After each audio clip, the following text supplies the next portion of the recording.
Yamuna expressway industrial development authority यानी YEIDA area के लगभग 7,000 किसानों को अगले 3 महीने में 64.7% का अतिरिक्त मुआवजा मिल जाने की उम्मीद बढ़ गई है। अथॉरिटी ने तय किया है कि इन किसानों को मुआवजा बांटने के लिए बिल्डर्स और अन्य अलॉटीज से 2,200 करोड़ रुपए वसूल किए जाएंगे। पिछले एक वीडियो में हमने आपको बताया था कि सुप्रीम कोर्ट ने किसानों को राहत देने वाले यूपी सरकार के फैसले को सही बताया था। इस इलाके में किसानों की जमीन के मुआवजे को लेकर विवाद था। मुआवजे के विवाद के कारण किसानों ने कई विकास कार्यों को रोक रखा था। किसान ज्यादा मुआवजे के लिए प्रदर्शन कर रहे थे। अब कोर्ट के फैसले के बाद अगले 3 महीनों में किसानों को 64.7% अतिरिक्त मुआवजा मिल सकेगा।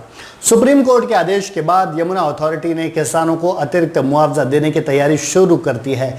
यीडा ने जिन अलॉटीज से अतिरिक्त मुआवजे का पैसा लेना है उनकी लिस्ट तैयार कर ली है। सबसे ज्यादा पैसा बिल्डर्स से वसूला जाना है।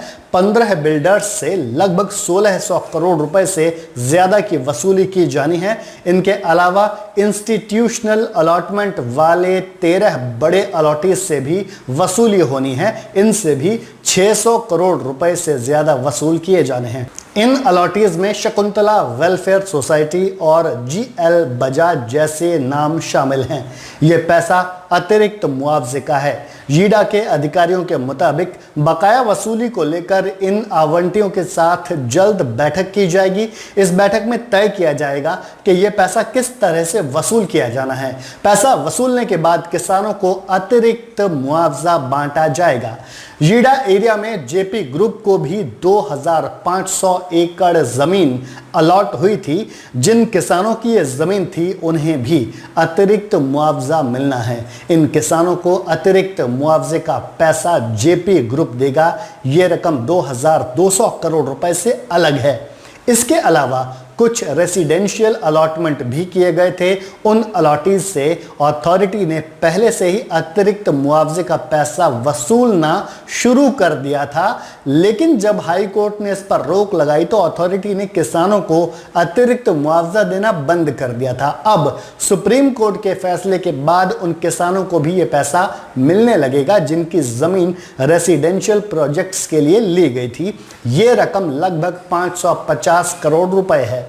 यमुना अथॉरिटी को ओरिस डेवलपर्स प्राइवेट लिमिटेड से 174.45 करोड़ रुपए, सन वर्ल्ड इंफ्रास्ट्रक्चर लिमिटेड से 159.63 करोड़ रुपए, ATS रियल्टी प्राइवेट लिमिटेड से 155.38 करोड़ रुपए, सुपरटेक टाउनशिप प्रोजेक्ट लिमिटेड से 157.42 करोड़ रुपए, SDS इंफ्राटेक प्राइवेट लिमिटेड से 212.63 करोड़ रुपए, Green Bay Infra Private Limited से 126 करोड़ रुपए, HC Infra City Private Limited से 138 करोड़ रुपए, सुपरटेक लिमिटेड से 164 करोड़ रुपए, logics build state private Limited से 78 करोड़ रुपए, silver line furnish and furnitures private Limited से 63.45 करोड़ रुपए, SDS हाउसिंग प्राइवेट लिमिटेड से 49 करोड़ रुपए, ओमनिस डेवलपर्स प्राइवेट लिमिटेड से 21 करोड़ रुपए,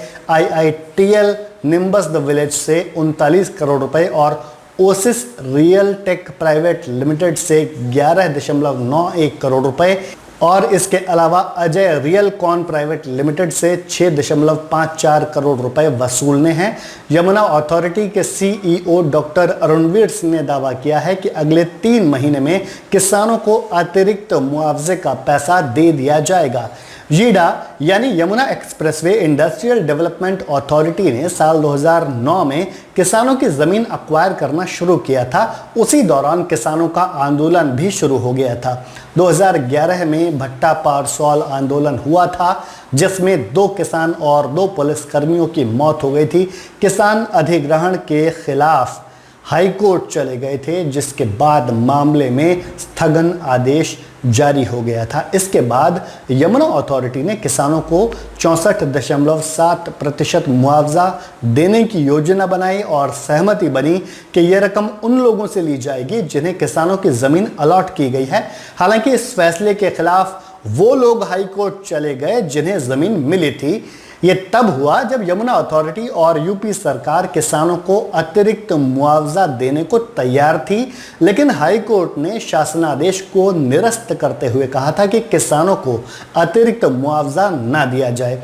जब हाई कोर्ट में फैसला इन अलॉटीज के पक्ष में गया तो किसानों के समर्थन में यूपी सरकार और यमुना अथॉरिटी 28 मई 2020 को सुप्रीम कोर्ट चली गई।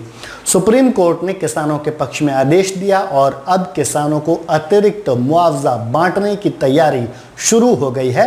सुप्रीम कोर्ट के इस फैसले से किसानों को तो ज्यादा पैसा मिलेगा ही, साथ ही जीडा एरिया में अटके हुए प्रोजेक्ट भी आगे बढ़ सकेंगे। इनमें इंडस्ट्रियल और रेसिडेंशियल प्रोजेक्ट्स की स्पीड बढ़ जाएगी। साथ ही यमुना एक्सप्रेसवे और ईस्टर्न पेरिफेरल एक्सप्रेसवे को जोड़ने के लिए इंटरचेंज भी बन सकेगा।